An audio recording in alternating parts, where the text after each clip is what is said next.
Hi hello ನಮಸ್ತೆ ಎಲ್ಲರಿಗೂ S P S media ಚಾನಲಿನ ಮತ್ತೊಂದು ವಿಡಿಯೋಗೆ ಸ್ವಾಗತ ಸುಸ್ವಾಗತ. ಸ್ನೇಹಿತರೆ, ಎಲ್ಲರೂ ಹೇಗಿದ್ದೀರಾ? ಎಲ್ಲರೂ ಚೆನ್ನಾಗಿದ್ದೀರಾ ಅಂದ್ಕೊಂಡಿದ್ದೀನಿ. ನಾನು ಕೂಡ ತುಂಬಾ ಚೆನ್ನಾಗಿದ್ದೀನಿ. ಎಲ್ಲರೂ ಚೆನ್ನಾಗಿದ್ದೀರಾ ಅಂದ್ಕೊಂಡು ಭಾವಿಸ್ಕೊಂಡು ಇವತ್ತಿನ ಒಂದು ವಿಡಿಯೋನ ಶುರು ಮಾಡಿಬಿಡೋಣ. ಇವತ್ತಿನ ಒಂದು ವಿಡಿಯೋದಲ್ಲಿ ಸಿಂಹ ರಾಶಿಯವರಿಗೆ ಸ್ನೇಹಿತರೆ ಮಾರ್ಚ್ 27ರಿಂದ ಸಾಕಷ್ಟು ಬದಲಾವಣೆ ಅಂತಲೇ ಹೇಳಬಹುದು.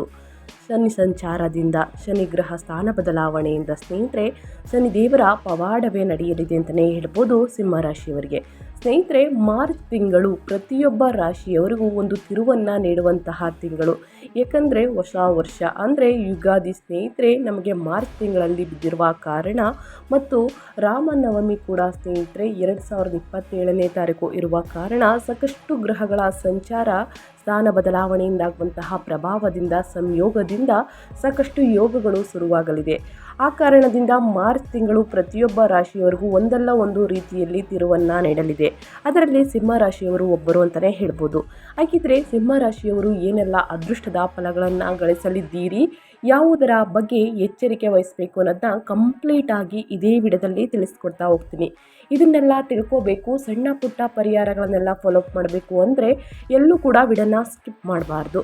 ಅಂದರೆ ವಿಡಿಯೋನ ಕಟ್ ಮಾಡಿ ಓಡಿಸ್ಕೊಂಡು ಹೋಗಿ ನೋಡ್ತೀನಿ ಅಂದರೆ ಫುಲ್ ಇನ್ಫಾರ್ಮೇಷನ್ ಅರ್ಥ ಆಗಲ್ಲ. ಸೊ ಹಾಗಾಗಿ ಎಲ್ಲ ವಿಡಿಯೋದಲ್ಲೂ ತಿಳಿಸ್ತಾ ಇರ್ತೀನಿ. ಮೊದಲಿಂದ ಕೊನೆ ತನಕ ವಿಡಿಯೋನ ವಾಚ್ ಮಾಡಿ. ವಿಡಿಯೋದಲ್ಲಿ ಒಳ್ಳೆ ಮಾಹಿತಿ ಸಿಕ್ಕಿದ್ದಲ್ಲಿ ತಪ್ಪದೆ ವಿಡಿಯೋಗೊಂದು ಲೈಕ್ ಕೊಟ್ಟು ಇನ್ನೂ ನನ್ನ ಚಾನಲ್ನ ಸಬ್ಸ್ಕ್ರೈಬ್ ಮಾಡ್ಕೊಳ್ಳೋದನ್ನೇ ನೋಡ್ತಿದ್ರೆ ಎಸ್ ಪಿ ಎಸ್ ಮೀಡಿಯಾಗೆ ಸಬ್ಸ್ಕ್ರೈಬ್ ಆಗಿ ನಿಮ್ಮ ಅಭಿಪ್ರಾಯಗಳನ್ನು ಕಮೆಂಟ್ ಬಾಕ್ಸಲ್ಲಿ ತಿಳಿಸಬಹುದು. ಖಂಡಿತವಾಗಿಯೂ ಆನ್ಸರ್ ಮಾಡ್ತೀನಿ. ಇದರ ಜೊತೆಗೆ ಕಮೆಂಟ್ ಬಾಕ್ಸಲ್ಲಿ ಓಂ ಶಾಂ ಶನೀಶ್ವರಾಯ ನಮಃ ಅಂತ ಕಮೆಂಟ್ ಮಾಡಿ ಶನಿದೇವರ ಅನುಗ್ರಹದಿಂದ ನಿಮ್ಮ ಜೀವನದಲ್ಲಿರುವಂತಹ ಕಷ್ಟಗಳು, ಸಮಸ್ಯೆಗಳು, ಅಡೆತಡೆಗಳು, ತೊಂದರೆಗಳು ಏನೇ ಇದ್ದರೂ ಕೂಡ ನಿವಾರಣೆಯಾಗಲಿ ಅಂತ ಕೇಳ್ಕೊತಾ ಉನ್ನತ ಆರೋಗ್ಯವನ್ನು ಪಡೆದುಕೊಳ್ಳಿ ಮುಂದಿನ ದಿನಗಳಲ್ಲಿ ಅಂತ ಕೇಳ್ಕೊತಾ ವಿಡಿಯೋದ ಕಡೆ ಗಮನ ಕೊಟ್ಬಿಡೋಣ. ಸ್ನೇಹಿತರೆ, ನಿಮ್ಮ ಕುಟುಂಬದಲ್ಲಿ ನಿಮ್ಮ ಹಿತೈಷಿಗಳು, ನಿಮ್ಮ ಸ್ನೇಹಿತರು ಈ ರಾಶಿಯನ್ನು ಹೊಂದಿದ್ರೆ ದಯವಿಟ್ಟು ಅವ್ರಿಗೆ ವಿಡಿಯೋವನ್ನು ಶೇರ್ ಮಾಡಿ. ನಿಮ್ಮ ಕಡೆಯಿಂದ ಅದೃಷ್ಟದ ಭವಿಷ್ಯವನ್ನು ಅವರು ಕೂಡ ತಿಳ್ಕೊಂಡಂಗಾಗುತ್ತೆ. ಓಕೆ, ಒಂದು ಸೆಕೆಂಡ್, ಯಾರೆಲ್ಲ ಸಬ್ಸ್ಕ್ರೈಬ್ ಮಾಡ್ಕೊಂಡಿದ್ದೀರಾ ಅವ್ರಿಗೆ ಮತ್ತೊಮ್ಮೆ ಥ್ಯಾಂಕ್ ಯು ಸೋ ಮಚ್ ಅಂತ ಹೇಳ್ತಾ ವಿಡಿಯೋದ ಕಡೆ ಗಮನ ಕೊಡ್ತಾ ಹೋಗೋಣ. ಮಾರ್ಚ್ ದ್ವಿತೀಯಾರ್ಧದಿಂದ 2026 ಸಿಂಹ ರಾಶಿಯವರಿಗೆ ಸಂಕೀರ್ಣ ಸವಾಲುಗಳನ್ನು ಒಡ್ಡುತ್ತದೆ. ಯಾಕಂದರೆ ಒಟ್ಟಾರೆಯಾಗಿ ಹೇಳಬೇಕು ಅಂದರೆ ಸಂಬಂಧಗಳು ಮತ್ತು ಆರೋಗ್ಯದ ಪರೀಕ್ಷೆ ಈ ತಿಂಗಳಲ್ಲಿ ಸ್ನೇಹಿತರೆ. ನಿಮ್ಮ ಆರ್ಥಿಕ ಮನೆ ಅಂದರೆ ಹಣಕಾಸಿನ ಜೀವನ 11ನೇ ತಾರೀಕು ಸ್ನೇಹಿತರೆ ಗುರುಗ್ರಹದಿಂದ ರಕ್ಷಿಸಲ್ಪಟ್ಟಿದ್ದು ನಗದು ಅರಿವನ್ನು ಖಚಿತಪಡಿಸುತ್ತದೆ. ಆದರೆ ನಿಮ್ಮ ಸಂಬಂಧದ ಮನೆ ಅಂದರೆ 7ನೇ ತಾರೀಕು ಸ್ನೇಹಿತರೆ 7ನೇ ಮನೆ ಮತ್ತು ಆರೋಗ್ಯದ ಮನೆ 8ನೇ ಮನೆ ಸ್ನೇಹಿತರೆ ಗ್ರಹಗಳ ಮೇಲೆ ಬಲವಾದ ಬೆಂಕಿಯನ್ನು ಬೀರುತ್ತದೆ. ನಿಮ್ಮ 7ನೇ ಮನೆಯಲ್ಲಿ ಮಂಗಳ ಮತ್ತು ರಾಹುವಿನ ಸಂಯೋಗವು ಪಾಲುದಾರಿಕೆಯಲ್ಲಿ ಹೆಚ್ಚಿನ ಏರಿಳಿತಗಳನ್ನು ಉಂಟು ಮಾಡುತ್ತದೆ. ನಿಮ್ಮ ಸಂಗಾತಿಯು ಆಕ್ರಮಣಕಾರಿ ಅಥವಾ ವಿವೇಕದವನಾಗಿದ್ದಾನೆ ಎಂದು ನೀವು ಭಾವಿಸಬಹುದು. ಹೆಚ್ಚುವರಿಯಾಗಿ ಹೇಳಬೇಕು ಅಂದರೆ ನಿಮ್ಮ ಆಳುವಂತಹ ಗ್ರಹವಾದ ಸೂರ್ಯ ಮಾರ್ಚ್ 25ರಂದು ಕಠಿಣವಾದ 8ನೇ ಮನೆಗೆ ಪ್ರವೇಶಿಸಿದಂಥ ನಂತರ ಶನಿಯನ್ನು ಸೇರುತ್ತಾರೆ. ಇದು ನಿಧಾನಗೊಳಿಸುವಂತಹ, ನಿಮ್ಮ ಆರೋಗ್ಯದ ಬಗ್ಗೆ ಕಾಳಜಿ ವಹಿಸುವಂತಹ ಮತ್ತು ಅಪಾಯಕಾರಿ ಉದ್ಯಮಗಳನ್ನು ತಪ್ಪಿಸುವ ಅಗತ್ಯವನ್ನು ಸೂಚಿಸುತ್ತಿದೆ. ಯಾವುದೇ ಕಾರಣಕ್ಕೂ ಸ್ನೇಹಿತರೆ ನಿಮ್ಮ ಆರೋಗ್ಯದ ಬಗ್ಗೆ ನೆಗ್ಲೆಕ್ಟ್ ಬೇಡ. ಇದರ ಜೊತೆಗೆ ಅಪಾಯಕಾರಿ ಉದ್ಯಮಗಳನ್ನು, ಪಾಲುದಾರಿಕೆ ವ್ಯವಹಾರಗಳಲ್ಲಿ ಯಾವುದರ ಬಗ್ಗೆ ಎಚ್ಚರಿಕೆ ವಹಿಸಬೇಕು ಅನ್ನೋದನ್ನ ಮುಂದೆ ತಿಳಿಸ್ಕೊಡ್ತಾ ಹೋಗ್ತೀನಿ. ಇದು ದಿಟ್ಟ ವಿಸ್ತರಣೆಗಿಂತ ಬದುಕುಳಿಯುವಿಕೆಗೆ ಮತ್ತು ಕಾರ್ಯತಂತ್ರದ ಸಮಯ ಅಂತಲೇ ಹೇಳ್ಬೋದು ಸಿಂಹ ರಾಶಿಯವರಿಗೆ. ಹಾಗಿದ್ದರೆ ಶನಿ ಮತ್ತು ಸೂರ್ಯನ ಸಂಚಾರದಿಂದ, ಅಪ್ಪ ಮಗನ ಸಂಚಾರದಿಂದ ಏನೆಲ್ಲ ಬದಲಾವಣೆಯನ್ನು ಸಿಂಹ ರಾಶಿಯವರ ಮೇಲೆ ಬೀರಲಿದೆ, ಯಾವುದರ ಬಗ್ಗೆ ಮುನ್ನೆಚ್ಚರಿಕೆಗಳನ್ನು ತೆಗೆದುಕೊಳ್ಬೇಕು, ಇನ್ನು ಪ್ರಮುಖ ಗ್ರಹ ಸಂಚಾರ ಹೇಗಿರಲಿದೆ ಅನ್ನೋದನ್ನ ನೋಡ್ತಾ ಹೋಗೋಣ. ಸಿಂಹ ರಾಶಿಯವರಿಗೆ ಮಾರ್ಚ್ ದ್ವಿತೀಯಾರ್ಧದಲ್ಲಿ ತಿಂಗಳ ಮಹತ್ವದ ಸಂಚಾರಗಳು ಅಂತಲೇ ಹೇಳಬಹುದು. ಮೊದಲನೇ ಗ್ರಹ ಮಂಗಳ ಯೋಗಕಾರಕ ಸ್ನೇಹಿತರೆ. ಅದು ಯಾವ ರೀತಿಯಲ್ಲಿ ಸಂಚಾರವನ್ನು ಮಾಡಲಿದೆ, ಏನೆಲ್ಲ ಪರಿಣಾಮ ಬೀರಲಿದೆ ಅಂದರೆ 7ನೇ ಮನೆಯಲ್ಲಿ ಕುಂಭದಲ್ಲಿ ಸಂಚಾರವನ್ನು ಮಾಡಲಿದೆ. ಮದುವೆ ಮತ್ತು ವ್ಯವಹಾರದಲ್ಲಿ ಆಕ್ರಮಣಶೀಲತೆ, ಇನ್ನು ರಾಹು 7ನೇ ಮನೆಯಲ್ಲಿ ಕುಂಭದಲ್ಲಿ ಸಂಚಾರವನ್ನು ಮಾಡಲಿದೆ. ಇದು ಗೊಂದಲ ಮತ್ತು ಅಸಾಂಪ್ರದಾಯಿಕ ಪಾಲುದಾರರು. ಇನ್ನು ಶುಕ್ರ 3 ಮತ್ತು 10ರ ಅಧಿಪತಿ ಸ್ನೇಹಿತರೆ. 8ನೇ ಮನೆಯಲ್ಲಿ ಶುಕ್ರನ ಸಂಚಾರ ಶ್ರೇಷ್ಠವಾಗಿರಲಿದೆ. ಇದು ಹಠದ ಸಂಪತ್ತನ್ನು ನೀಡಲಿದೆ ಮತ್ತು ರಹಸ್ಯ ವ್ಯವಹಾರಗಳನ್ನು ಸೂಚಿಸಲಿದೆ ಸ್ನೇಹಿತರೆ ಶುಕ್ರನ ಸಂಚಾರ. ಇನ್ನು ಸೂರ್ಯ ದೇವರು 7ನೇ ಮನೆಯ ನಂತರ 8ನೇ ಮನೆಗೆ ಸ್ಥಳಾಂತರಗೊಂಡು ಸ್ನೇಹಿತರೆ ದ್ವಿತೀಯಾರ್ಧದಲ್ಲಿ ಸಂಚಾರವನ್ನು ಮಾಡುವುದರಿಂದ ಅಹಂಕಾರದ ಘರ್ಷಣೆ ನಂತರ ಆರೋಗ್ಯದ ಸಮಸ್ಯೆಗಳು ಉದ್ಭವಿಸಬಹುದು. ಇನ್ನು ಗುರು 11ನೇ ಮನೆಯಲ್ಲಿ ಮಿಥುನದಲ್ಲಿ ಹಣಕಾಸಿನ ಲಾಭಗಳು ಮತ್ತು ನೆಟ್ವರ್ಕ್ಗೆ ಸಂಬಂಧಪಟ್ಟಿದೆ. ಇನ್ನು ಶನಿ ಗ್ರಹ ಸ್ನೇಹಿತರೆ 9ನೇ ಮನೆಯಲ್ಲಿ ಸಂಚಾರವನ್ನು ಮಾಡುವುದರಿಂದ ಯಾವುದರ ಬಗ್ಗೆ ಮುನ್ನೆಚ್ಚರಿಕೆಗಳನ್ನು ತೆಗೆದುಕೊಳ್ಬೇಕು ಅನ್ನೋದನ್ನ ಸೂಚಿಸಲಾಗಿದೆ. ಇದು ಗ್ರಹಗಳ ಸಂಚಾರ ಮತ್ತು ಗ್ರಹಗಳ ಸ್ಥಾನ ಬದಲಾವಣೆಯಿಂದ ಮೇಷರಾಶಿಯವರಲ್ಲಿ ಸಾಕಷ್ಟು ಪ್ರಭಾವವನ್ನು ಬೀರಲಿದೆ. ಇನ್ನು ಒಟ್ಟಾರೆಯಾಗಿ ಹೇಳೋದಾದರೆ ಸ್ನೇಹಿತರೆ ಏನೆಲ್ಲ ಬದಲಾವಣೆಯನ್ನು ನೋಡಲಿದ್ದೀರಿ, ಯಾವುದರ ಬಗ್ಗೆ ಎಚ್ಚರಿಕೆ ವಹಿಸಬೇಕು ಅನ್ನೋದನ್ನ ನೋಡ್ತಾ ಹೋಗೋಣ. ಮೊದಲನೇದಾಗಿ ವೃತ್ತಿ ವ್ಯವಹಾರದ ಬಗ್ಗೆ ತಿಳಿಸ್ಕೊಟ್ಬಿಡ್ತೀನಿ. ಏನೆಲ್ಲ ಬದಲಾವಣೆಗಳನ್ನು ನೋಡಲಿದೆ, ಯಾವುದರ ಬಗ್ಗೆ ಎಚ್ಚರಿಕೆ ವಹಿಸಬೇಕು ಅನ್ನೋದನ್ನ. ಈ ತಿಂಗಳು ನಿಮ್ಮ ವೃತ್ತಿ ಜೀವನವು ವಿಚಿತ್ರವಾದ ಪರಿವರ್ತನೆಗೆ ಒಳಗಾಗುತ್ತದೆ. ಇದು ಸಿಂಹ ರಾಶಿಯವರ ಮೇಲೆ ಪರಿಣಾಮ ಬೀರಬಹುದು. ಏಕೆಂದರೆ ಶುಕ್ರ 10ನೇ ಮನೆಯ ಅಧಿಪತಿ ಸ್ನೇಹಿತರೆ 8ನೇ ಮನೆಯಲ್ಲಿ ಉತ್ತುಂಗಕ್ಕೆ ಏರುವುದರಿಂದ ನೀವು ಹಠಾತ್ ಅನಿರೀಕ್ಷಿತ ಬದಲಾವಣೆಗಳನ್ನು ನೋಡಬಹುದಾಗಿದೆ. ಇದು ಹಠಾತ್ ವರ್ಗಾವಣೆ, ಕೆಲಸದ ಪಾತ್ರದಲ್ಲಿ ಬದಲಾವಣೆ ಅಥವಾ ಸಂಶೋಧನೆ, ಲೆಕ್ಕ ಪರಿಶೋಧನೆ ಅಥವಾ ವಿಮೆ ವಲಯಗಳಂತಹ ಗುಪ್ತ ಮೂಲಗಳಿಂದ ಲಾಭವಾಗಬಹುದು ಸ್ನೇಹಿತರೆ. ಅದಿಯಾಗೋ ವ್ಯಾಪಾರ ಪಾಲುದಾರಿಕೆಗಳು ಅಪಾಯದ ವಲಯದಲ್ಲಿವೆ. 7ನೇ ಮನೆಯಲ್ಲಿ ಮಂಗಳ ರಾಹುವಿನ ಸಂಯೋಗವು ಹೊಸ ಸಹಯೋಗಗಳನ್ನು ಪ್ರಾರಂಭಿಸುವುದರ ವಿರುದ್ಧ ಎಚ್ಚರಿಕೆ ನೀಡಲಿದ್ದಾರೆ. ಅಸ್ತಿತ್ವದಲ್ಲಿರುವಂತಹ ಪಾಲುದಾರರು ನಿಮ್ಮ ಮೇಲೆ ಪ್ರಾಬಲ್ಯ ಸಾಧಿಸಲು ಪ್ರಯತ್ನಿಸಬಹುದು ಅಥವಾ ಮೋಸಗೊಳಿಸುವಂತಹ ರೀತಿಯಲ್ಲಿ ವರ್ತಿಸಬಹುದು. ಸಾಧ್ಯವಾದರೆ ಈ ತಿಂಗಳು ಪ್ರಮುಖ ಒಪ್ಪಂದಗಳಿಗೆ ಸಹಿ ಹಾಕುವುದನ್ನು ತಪ್ಪಿಸಿ. ಕಚೇರಿ ರಾಜಕೀಯ ತೀವ್ರವಾಗಿರಬಹುದು, ಆದರೆ 11ನೇ ಮನೆಯಲ್ಲಿ ಗುರುವು ಗೊಂದಲದ ಹೊರತಾಗಿಯೂ ನಿಮ್ಮ ಆದಾಯ ಸ್ಥಿರವಾಗಿರುವುದನ್ನು ಖಚಿತಪಡಿಸುತ್ತದೆ.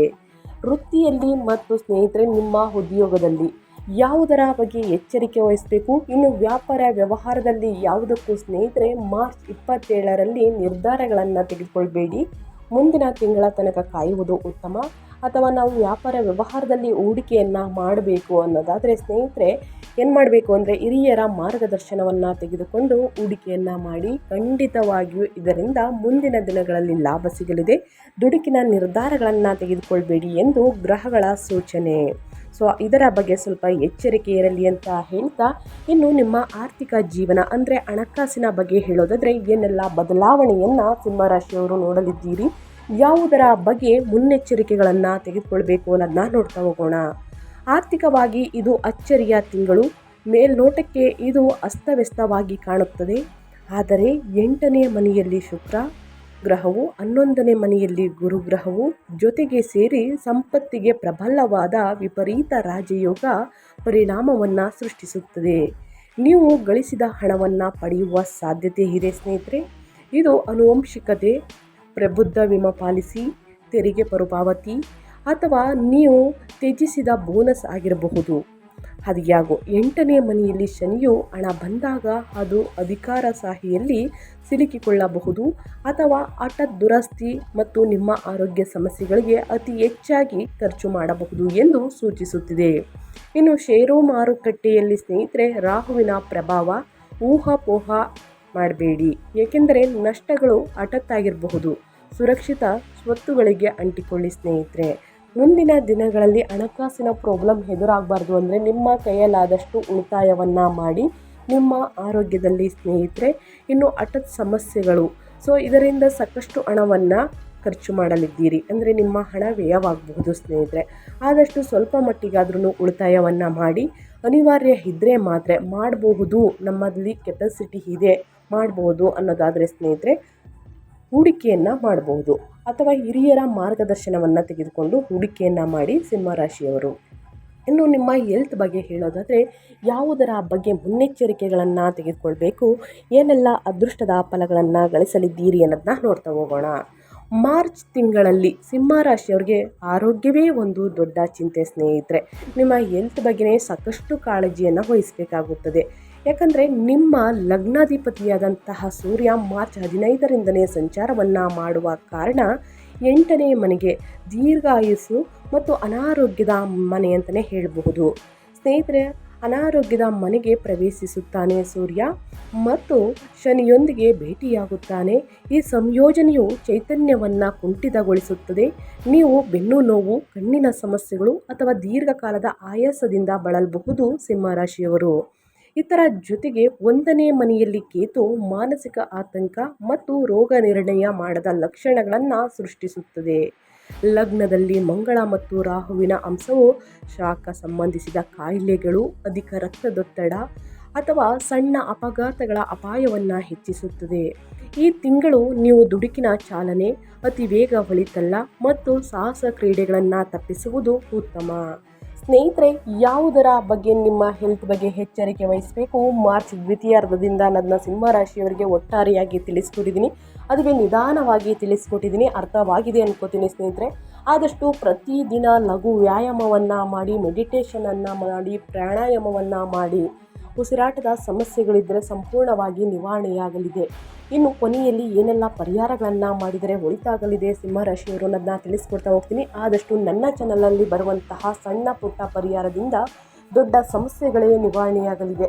ಸೊ ಹಾಗಾಗಿ ತಪ್ಪದೆ ಈ ಸಣ್ಣ ಪುಟ್ಟ ಪರಿಹಾರನ ಫಾಲೋ ಮಾಡಿ ಅಂತ ಹೇಳ್ತಾ, ಹಸಿರು ತರಕಾರಿ, ಹಣ್ಣು ಹಂಪಲುಗಳನ್ನು ಚೆನ್ನಾಗಿ ಸೇವಿಸಿ, ಜೊತೆ ನೀರನ್ನು ಚೆನ್ನಾಗಿ ಕುಡಿಯಿರಿ. ವಾಹನವನ್ನು ಚಾಲನೆ ಮಾಡಬೇಕಾದ್ರೆ ಅತಿ ವೇಗ ಹೊಳಿತಲ್ಲ, ಅಪಘಾತಗಳನ್ನು ಗ್ರಹಗಳು ಸೂಚಿಸುತ್ತಿದೆ. ಈ ಅಪಾಯವನ್ನು ತಡೆಗಟ್ಟಬೇಕು ಅಂದರೆ ಸ್ನೇಹಿತರೆ ಆದಷ್ಟು ಮುನ್ನೆಚ್ಚರಿಕೆಗಳನ್ನು ತೆಗೆದುಕೊಳ್ಳುವುದು ಬಹಳ ಮುಖ್ಯ. ಇನ್ನು ಕುಟುಂಬ ಮತ್ತು ಸಂಬಂಧಗಳ ಬಗ್ಗೆ ಹೇಳೋದಾದರೆ ಏನೆಲ್ಲ ಬದಲಾವಣೆಯನ್ನು ಗ್ರಹಗಳು ಸೂಚಿಸಲಿವೆ, ಯಾವುದರ ಬಗ್ಗೆ ಮುನ್ನೆಚ್ಚರಿಕೆಗಳನ್ನು ತೆಗೆದುಕೊಳ್ಬೇಕು ಸಿಂಹರಾಶಿಯವರು ಅನ್ನೋದನ್ನ ನೋಡ್ತಾ ಹೋಗೋಣ. ಮದುವೆಯ 7ನೇ ಮನೆಯು ಮಂಗಳ ಮತ್ತು ರಾಹುವಿನ ಕಾರಣದಿಂದ ತೀವ್ರ ತೊಂದರೆಗೆ ಒಳಗಾಗಿದೆ. ಇದು ಸಂಬಂಧಗಳಲ್ಲಿ ಅಂಗಾರಕ ಯೋಗ ಅಂದರೆ ಅಗ್ನಿ ಶಕ್ತಿಯನ್ನು ಸೃಷ್ಟಿಸುತ್ತದೆ. ಸಣ್ಣ ವಿಷಯಗಳಿಗೂ ವಾದ ವಿವಾದಗಳನ್ನು ಮಾಡಬೇಡಿ, ಭುಗಿಲೆದ್ದಿರಬಹುದು ಮತ್ತು ನಿಮ್ಮ ಸಂಗಾತಿಯು ಬಂಡಾಯಗಾರ ಅಥವಾ ಅತಿಯಾದ ಆಕ್ರಮಣಕಾರಿ ಎಂದು ತೋರುತ್ತದೆ. ಇದು ತಾಳ್ಮೆಗೆ ಪರೀಕ್ಷೆಯ ಸಮಯ ಅಂತಲೇ ಹೇಳಬಹುದು. ಒಂಟಿ ಜನರಿಗೆ 8ನೇ ಮನೆಯಲ್ಲಿ ಉನ್ನತ ಸ್ಥಾನದಲ್ಲಿರುವಂತಹ ಶುಕ್ರನು ಸ್ನೇಹಿತರೆ ಒಳ್ಳೆಯ ಪ್ರಭಾವವನ್ನು ಬೀರಲಿದೆ. ಆದರೆ ರಹಸ್ಯ ಸಂಬಂಧವನ್ನು ಸೂಚಿಸಬಹುದು. ನೀವು ನಿಷೇಧಿತ ಅಥವಾ ಲಭ್ಯವಿಲ್ಲದ ಯಾರಿಗಾದರೂ ಆಕರ್ಷಿತರಾಗಬಹುದು. ಜಾಗರೂಕರಾಗಿರಿ, ಏಕೆಂದರೆ ಅಂತಹ ಸಂಬಂಧಗಳು ಹೆಚ್ಚಾಗಿ ಹಗರಣಕ್ಕೆ ಕಾರಣವಾಗುತ್ತದೆ. ಕುಟುಂಬ ಜೀವನ ಅಂದರೆ 2ನೇ ಮನೆಯಲ್ಲಿ ತುಲನಾತ್ಮಕವಾಗಿ ಸ್ಥಿರವಾಗಿರುತ್ತದೆ. ಆದರೆ ನಿಮ್ಮ ಕಠಿಣ ಮಾತು ಅಂದರೆ ಮಂಗಳ ಅಂಶದಿಂದಾಗಿ ಪ್ರೀತಿ ಪಾತ್ರರನ್ನು ನೋಯಿಸಬಹುದು ಸ್ನೇಹಿತರೆ. ಸೊ ಬಹಳಷ್ಟು ಎಚ್ಚರಿಕೆ ವಹಿಸಿ ಒಳ್ಳೆಯ ನಿರ್ಧಾರಗಳನ್ನು ತೆಗೆದುಕೊಳ್ಳಿ. ಮದುವೆ ಯೋಗ ಖಂಡಿತವಾಗಿಯೂ ಇದೆ ಸಿಂಹರಾಶಿಯವರಿಗೆ. ಸಂತಾನ ಭಾಗ್ಯ ಕೂಡ ಇದೆ. ಮನೆಯಲ್ಲಿ ಶುಭ ಕಾರ್ಯಗಳು ನಡೆಯಬಹುದು ಸ್ನೇಹಿತರೆ. ವಾದ ವಿವಾದಗಳನ್ನು ಮಾಡಬೇಡಿ. ಯಾವುದೇ ಹೊಸ ಸಂಬಂಧಕ್ಕೆ ನೀವು ಕೈ ಹಾಕಬೇಕು ಅಂತಂತಂದರೆ ಸ್ನೇಹಿತರೆ ಒಳ್ಳೆಯ ನಿರ್ಧಾರಗಳನ್ನು ತೆಗೆದುಕೊಳ್ಳಿ, ಒಳ್ಳೆಯ ಆಯ್ಕೆಯನ್ನು ಮಾಡಿ ಅಂತ ಹೇಳ್ತಾ, ಇನ್ನು ಮುಂದಿನದಾಗಿ ಹೇಳೋದಾದರೆ ವಿದ್ಯಾಭ್ಯಾಸದ ಬಗ್ಗೆ. ನಿಮ್ಮ ವಿದ್ಯಾಭ್ಯಾಸದಲ್ಲಿ ಏನೆಲ್ಲ ಬದಲಾವಣೆಯನ್ನು ತುಲಾರಾಶಿಯವರು ನೋಡಲಿದ್ದೀರಿ, ಯಾವುದರ ಬಗ್ಗೆ ಮುಂದಿನ ದಿನಗಳಲ್ಲಿ ಎಚ್ಚರಿಕೆ ವಹಿಸಬೇಕು ಅನ್ನೋದಾದರೆ ಸಂಶೋಧನಾ ಆಧಾರಿತ ಕ್ಷೇತ್ರಗಳು ಅಂದರೆ PhD, ಮನೋವಿಜ್ಞಾನ, ಬಹುವಿಜ್ಞಾನ, ಅಂತೇಂದ್ರಿಯ ವಿದ್ಯಾರ್ಥಿಗಳು ಅದ್ಭುತವಾದ ತಿಂಗಳನ್ನು ಕಳೆಯಲಿದ್ದೀರಿ. 8ನೇ ಮನೆಯಲ್ಲಿ ಆಳವಾದಂತಹ ಅಗೆಯುವಿಕೆ ಮತ್ತು ರಹಸ್ಯಗಳನ್ನು ಬಹಿರಂಗಪಡಿಸುವುದು ಉತ್ತಮ. ಏಕಾಗ್ರತೆಯಲ್ಲಿ ನಿಮ್ಮ ಏಕಾಗ್ರತೆ ಹೆಚ್ಚಾಗಿರುತ್ತದೆ. ಅದ್ಯಾಗೋ ಪದವಿ ಪೂರ್ವ ವಿದ್ಯಾರ್ಥಿಗಳು ಅಥವಾ ಸಾಮಾನ್ಯ ಶಿಕ್ಷಣದಲ್ಲಿರುವವರು ವಿರುದ್ಧ ಲಿಂಗದವರು ಗಮನ ಬೇರೆಡೆ ಸೆಳೆಯುವುದರಿಂದ ಸ್ನೇಹಿತರೆ 7ನೇ ಮನೆಯ ಚಟುವಟಿಕೆ ಅಂದರೆ ನಿಮ್ಮ ಆರೋಗ್ಯ ಸಮಸ್ಯೆಗಳಿಂದ ಸಾಕಷ್ಟು ಅಧ್ಯಯನದ ಕಡೆ ಗಮನ ಕೊಡುವುದಕ್ಕೆ ಆಗುವುದಿಲ್ಲ. ಗಮನ ಹರಿಸಲು ಕಷ್ಟವಾಗಬಹುದು. 5ನೇ ಮನೆಯ ಮೇಲೆ ಗುರುವಿನ ದೃಷ್ಟಿಯು ಉಳಿತಾಯದ ಕೃಪೆಯಾಗಿದ್ದು ನೀವು ಕಂಠಪಾಠ ಮಾಡುವ ಬದಲು ಸ್ನೇಹಿತರೆ ಬುದ್ಧಿವಂತಿಕೆಯನ್ನು ಅವಲಂಬಿಸಿದರೆ ಪರೀಕ್ಷೆಗಳಲ್ಲಿ ಉತ್ತೀರ್ಣರಾಗಲು ಸಹಾಯವನ್ನು ಮಾಡುತ್ತದೆ. ಇನ್ನು ಮನೆಯ ಗೊಂದಲದಿಂದ ಸ್ನೇಹಿತರೆ ಅಧ್ಯಯನದ ಕಡೆ ಗಮನ ಕೊಡುವುದಕ್ಕೆ ಆಗುವುದಿಲ್ಲ. ಇನ್ನು ಮನೋರಂಜನೆಯತ್ತ ಆಸೆ ಉಂಟಾಗಲಿದೆ. ಇನ್ನು ಸ್ನೇಹಿತರ ಬಳಗ ಹೆಚ್ಚಾಗಲಿದೆ. ಇದರಿಂದನೂ ಕೂಡ ಅಧ್ಯಯನದ ಕಡೆ ಗಮನ ಕೊಡುವುದಕ್ಕೆ ಸಾಧ್ಯವಾಗುವುದಿಲ್ಲ. ಕಷ್ಟಪಟ್ಟು ಅಧ್ಯಯನದ ಕಡೆ ಗಮನ ಕೊಡಿ, ಉನ್ನತ ಫಲಿತಾಂಶವನ್ನು ಗಳಿಸುವುದಕ್ಕೆ ಸಾಧ್ಯವಾಗಲಿದೆ. ಸಿಂಹರಾಶಿಯವರು ಯಾವುದರ ಬಗ್ಗೆ ಎಚ್ಚರಿಕೆ ವಹಿಸಬೇಕು ಅಂದರೆ ನಿಮ್ಮ ವ್ಯಾಪಾರದಲ್ಲಿ, ವ್ಯವಹಾರದಲ್ಲಿ, ಹಣಕಾಸಿನಲ್ಲಿ, ವೃತ್ತಿ ಜೀವನದಲ್ಲಿ, ಉದ್ಯೋಗದಲ್ಲಿ ಏನೆಲ್ಲ ಬದಲಾವಣೆಯನ್ನು ನೋಡಲಿದ್ದೀರಿ, ಯಾವುದರ ಬಗ್ಗೆ ಎಚ್ಚರಿಕೆ ವಹಿಸಬೇಕು ಅನ್ನೋದನ್ನ ಕಂಪ್ಲೀಟಾಗಿ ತಿಳಿಸ್ಕೊಟ್ಟಿದ್ದೀನಿ. ಇದರ ಬಗ್ಗೆ ಏನೇ ಡೌಟ್ಸ್ ಇದ್ದರೂ ಕೂಡ ಕಮೆಂಟ್ ಮಾಡಬಹುದು. ಈ ತಿಂಗಳಲ್ಲಿ ಅನುಸರಿಸಬೇಕಾದ ಜ್ಯೋತಿಷ್ಯದ ಕ್ರಮಗಳನ್ನು ತಿಳಿಸ್ಕೊಡ್ತೀನಿ. ಈ ಪರಿಹಾರಗಳನ್ನು ಅನುಸರಿಸುವುದರಿಂದ ಕಷ್ಟಗಳು, ಸಮಸ್ಯೆಗಳು ಕ್ರಮೇಣವಾಗಿ ಕಡಿಮೆಯಾಗಲಿದೆ. ಸ್ನೇಹಿತರೆ, ಈ ತಿಂಗಳಲ್ಲಿ ಅಂದರೆ ವೈದಿಕ ಪರಿಹಾರಗಳು 7 ಮತ್ತು 8ನೇ ಮನೆಗಳಲ್ಲಿ ತೀವ್ರವಾದ ಸಂಚಾರವನ್ನು ಗಮನಿಸಿದರೆ ರಕ್ಷಣಾತ್ಮಕ ಪರಿಹಾರಗಳು ಕಡ್ಡಾಯವಾಗಿದೆ. ಮೊದಲನೇದಾಗಿ ಸೂರ್ಯ ಪೂಜೆ. ನಿಮ್ಮ ದೇವರಾದ ಸೂರ್ಯ ಅಂದರೆ ನಿಮ್ಮ ರಾಶಿಯ ಅಧಿಪತಿಯಾಗಿರುವಂತಹ ಸೂರ್ಯ 8ನೇ ಮನೆಯಲ್ಲಿ ಇರುವುದರಿಂದ ಪ್ರತಿದಿನ ಸೂರ್ಯೋದಯದ ಸಮಯದಲ್ಲಿ ಸೂರ್ಯನಿಗೆ ಅರ್ಘ್ಯವನ್ನು ನೀಡಿ ಅಂದರೆ ನೀರನ್ನು ಅರ್ಪಿಸಿ ಚೈತನ್ಯವನ್ನು ಕಾಪಾಡಿಕೊಳ್ಳಲು ಸ್ನೇಹಿತರೆ ಓಂ ಸೂರ್ಯಾಯ ನಮಃ ಎಂದು ಜಪಿಸಿ. 11 ಬಾರಿ ಓಂ ಸೂರ್ಯಾಯ ನಮಃ ಎಂಬ ಮಂತ್ರವನ್ನು ಜಪಿಸುವುದರಿಂದ ನಿಮ್ಮ ರಾಶಿಯ ಅಧಿಪತಿಯಾಗಿರುವಂತಹ ಸೂರ್ಯನ ಬಲವನ್ನು ಹೆಚ್ಚಿಸುತ್ತದೆ. ಇನ್ನು ಹನುಮಾನ್ ಚಾಲಿಸವನ್ನು ಪಠಿಸುವುದು. ಮದುವೆ ಮನೆಯಲ್ಲಿ ಆಕ್ರಮಣಕಾರಿ ಮಂಗಳ ರಾಹುವನ್ನು ಶಾಂತಗೊಳಿಸಲು ಮಂಗಳವಾರ ಮತ್ತು ಶನಿವಾರದಂದು ಹನುಮಾನ್ ಚಾಲಿಸವನ್ನು ಪಠಿಸಿ ಸ್ನೇಹಿತರೆ. ಹನುಮಾನ್ ಚಾಲಿಸವನ್ನು ಪಠಿಸುವುದರಿಂದ ವ್ಯಾಪಾರದಲ್ಲಿ, ವ್ಯವಹಾರದಲ್ಲಿ ಇದ್ದ ಅಡೆತಡೆಗಳು ಸಂಪೂರ್ಣವಾಗಿ ನಿವಾರಣೆಯಾಗಲಿದೆ. ಇನ್ನು ದಾನ ಧರ್ಮವನ್ನು ಮಾಡಿ. 8ನೇ ಮನೆಯಲ್ಲಿರುವಂತಹ ಶನಿಯನ್ನು ಸಮಾಧಾನ ಪಡಿಸಲು ಶನಿವಾರದಂದು ಕಪ್ಪು ಎಳ್ಳು ಅಥವಾ ಸಾಸಿವೆ ಎಣ್ಣೆಯನ್ನು ದಾನ ಮಾಡಿ ಸ್ನೇಹಿತರೆ. ಇದು ಹಠಾತ್ ಅಪಘಾತಗಳಿಂದ ರಕ್ಷಿಸುತ್ತದೆ. ಜೊತೆಗೆ ವಾಹನವನ್ನು ಚಾಲನೆ ಮಾಡಬೇಕಾದ್ರೆ ನಿಧಾನವಾಗಿ ವಾಹನವನ್ನು ಚಾಲನೆ ಮಾಡಿ. ಸಣ್ಣ ಪುಟ್ಟ ಘಟನೆಗಳನ್ನು ಸಂಭವಿಸಲಿದೆ ಗ್ರಹಗಳು. ಎಚ್ಚರಿಕೆಯಿಂದ ವಾಹನವನ್ನು ಚಾಲನೆ ಮಾಡಿ. ತಡರಾತ್ರಿಯಲ್ಲಿ ವಾಹನವನ್ನು ಚಾಲನೆ ಮಾಡಬೇಕಾದ್ರೆ ಬಹಳಷ್ಟು ಎಚ್ಚರಿಕೆಯಿಂದ ಚಾಲನೆ ಮಾಡಿ. ಇನ್ನು ಅನಿವಾರ್ಯ ಇದ್ದರೆ ಮಾತ್ರ ಸ್ನೇಹಿತರೆ ಹೊರಗೆ ಹೋಗುವುದು ಉತ್ತಮ. ಇನ್ನು ಮೌನ. ನಿಮ್ಮ ಸಂಗಾತಿಯೊಂದಿಗೆ ಮಾತನಾಡುವಾಗ ಮೊದಲು ಮೌನವನ್ನು ಅಭ್ಯಾಸವನ್ನು ಮಾಡಿ ಅಥವಾ 2 ಬಾರಿ ಯೋಚಿಸಿ ಮಾತನಾಡಿ. ಪ್ರತಿಗಾಮಿ ವಿಧಾನವು ಈ ತಿಂಗಳು ಹಾನಿಯನ್ನುಂಟು ಮಾಡುತ್ತದೆ ಸ್ನೇಹಿತರೆ. ಸೊ ಬಹಳಷ್ಟು ಎಚ್ಚರಿಕೆ ವಹಿಸಿ. ಇನ್ನು ಬಡವರಿಗೆ, ನಿರ್ಗತಿಕರಿಗೆ ನಿಮ್ಮ ಕೈಯಲ್ಲಾದಷ್ಟು ಸಹಾಯವನ್ನು ಮಾಡಿ. ಹಣ ಸಹಾಯವಾಗ್ಬೋದು, ಅನ್ನದಾನವಾಗಬಹುದು. ಇನ್ನು ರೋಗಿಗಳಿಗೆ ಸ್ನೇಹಿತರೆ ಕಂಬಳಿಯನ್ನು ದಾನ ಮಾಡುವುದು, ಹಣ್ಣು ಹಂಪಲುಗಳನ್ನು ವಿತರಿಸುವುದು ಒಳಿತು. ಈ ಸಣ್ಣ ಪುಟ್ಟ ಪರಿಹಾರವನ್ನು ಸಿಂಹರಾಶಿಯವರು ಮಾಡುವುದರಿಂದ ನಿಮ್ಮ ಸಮಸ್ಯೆಗಳು ಕ್ರಮೇಣವಾಗಿ ಕಡಿಮೆಯಾಗಲಿದೆ. ತಪ್ಪದೆ ಮಾಡಿ ಅಂತ ಹೇಳ್ತಾ ನಾನು ವಿಡಿಯೋನ ಎಂಡ್ ಮಾಡ್ತಾ ಇದ್ದೀನಿ. ಇವತ್ತಿನ ಒಂದು ವಿಡಿಯೋದಲ್ಲಿ ಒಳ್ಳೆಯ ಮಾಹಿತಿ ಸಿಕ್ಕಿದ್ದಲ್ಲಿ, ಈ ವಿಡಿಯೋ ಯೂಸ್ಫುಲ್ ಅನಿಸಿದ್ದಲ್ಲಿ ದಯವಿಟ್ಟು ವಿಡಿಯೋಗೆ ಲೈಕ್ ಮಾಡೋದನ್ನ ಮರ್ತಿದ್ರೆ ಲೈಕ್ ಮಾಡಿ. ಇನ್ನೂ ನನ್ನ ಚಾನಲ್ನ ಸಬ್ಸ್ಕ್ರೈಬ್ ಮಾಡ್ಕೊಳ್ದೇ ನೋಡ್ತಿದ್ರೆ SPS ಮೀಡಿಯಾಗೆ ಸಬ್ಸ್ಕ್ರೈಬ್ ಆಗಿ ನಿಮ್ಮ ಅಭಿಪ್ರಾಯಗಳನ್ನು ಕಮೆಂಟ್ ಬಾಕ್ಸಲ್ಲಿ ತಿಳಿಸ್ಬೋದು. ಯಾರೆಲ್ಲ ಸಬ್ಸ್ಕ್ರೈಬ್ ಮಾಡಿಕೊಂಡು ಪ್ರತಿನಿತ್ಯ ವಿಡಿಯೋ ವಾಚ್ ಮಾಡ್ತಿದ್ದೀರಾ ಅಂಥವರಿಗೆ ಥ್ಯಾಂಕ್ ಯು ಸೋ ಮಚ್ ಅಂತ ಹೇಳ್ತಾ ಸ್ನೇಹಿತರೆ, ಕಮೆಂಟ್ ಬಾಕ್ಸಲ್ಲಿ ಓಂ ಶಾಂ ಶನೀಶ್ವರಾಯ ನಮಃ ಅಂತ ಕಮೆಂಟ್ ಮಾಡಿ. ಶನಿದೇವರ ಅನುಗ್ರಹದಿಂದ ನಿಮ್ಮ ಜೀವನದಲ್ಲಿರುವ ಕಷ್ಟಗಳು, ಸಮಸ್ಯೆಗಳು, ಅಡಚಣೆಗಳು ಏನೇ ಇದ್ದರೂ ಕೂಡ ಸಂಪೂರ್ಣವಾಗಿ ನಿವಾರಣೆಯಾಗಲಿದೆ ಅಂತ ಹೇಳ್ತಾ ಮತ್ತೊಂದು ವಿಡಿಯೋ ಜೊತೆ ಮತ್ತೊಂದು ಹೊಸ ಭವಿಷ್ಯದಲ್ಲಿ ಸಿಗ್ತೀನಿ. Thank you for watching.